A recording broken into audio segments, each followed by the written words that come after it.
Pero huwag niyo masyadong damihan kasi yung alcohol content ng perfume nakaka-dry rin ang buhok. Ano rin pang emergency lang? Emergency lang naman. Oo. Nag-date ka pala. Oo, yun, diba?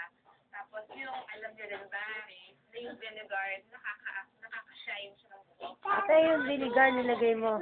Yung vinegar, Padulas nga sa buhok ko eh. yung content, Oo, gusto niya rin daw. Gusto mo rin gumaya daw, no? Sino mo yung uso? Oo.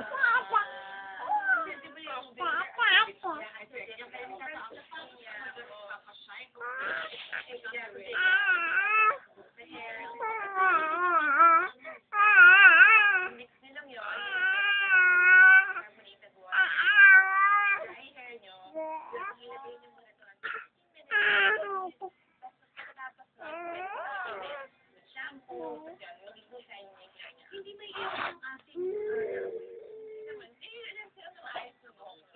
Para hindi siya magamit. Huwag lang kayo mag-sabihan. Yun naman, diba? Tapos next, sa mga mahilig mag-curl ng eyelash, yun na. Pero, nasa budget kayo, pwede mahal magpa-firm. Gawin mo na lang yung metal na eyelash curler nyo. I-gawin lang yung hair dryer nyo. Painitin ng konti. Tapos, gamitin gamitin nyo. Ayun, nagigamit sa'yo niya.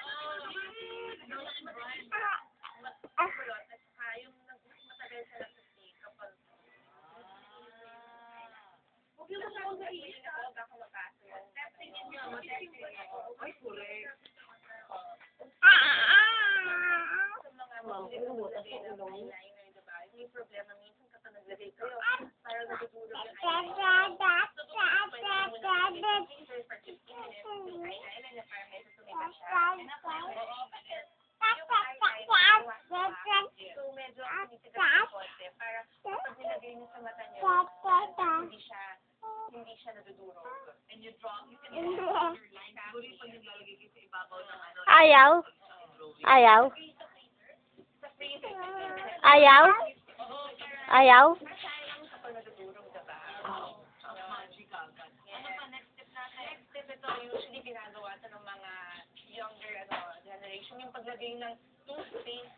Pero, gumagana naman kasi ako, minsan ginagamit ko yun. Kasi, pero gamitin nyo yung whitening cream, wag yung gel. Mas konti lang. Ayaw? Ayaw, baby? Masyadong marami. Baby! Masyadong marami. Tinutuyo nyo yung oil na Ano na, tiyatak sa bibig niya.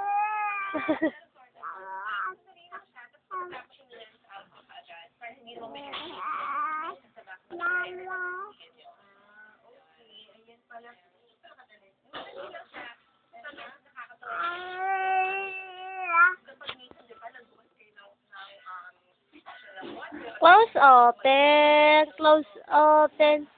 Ayaw, ayaw. Pwede nyo na lang lagyan ng super glue. Ng konti. Titingnan ako, sinisilip pa ako.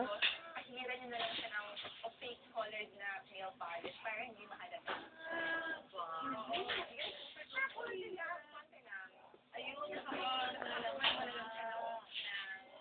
Stop na.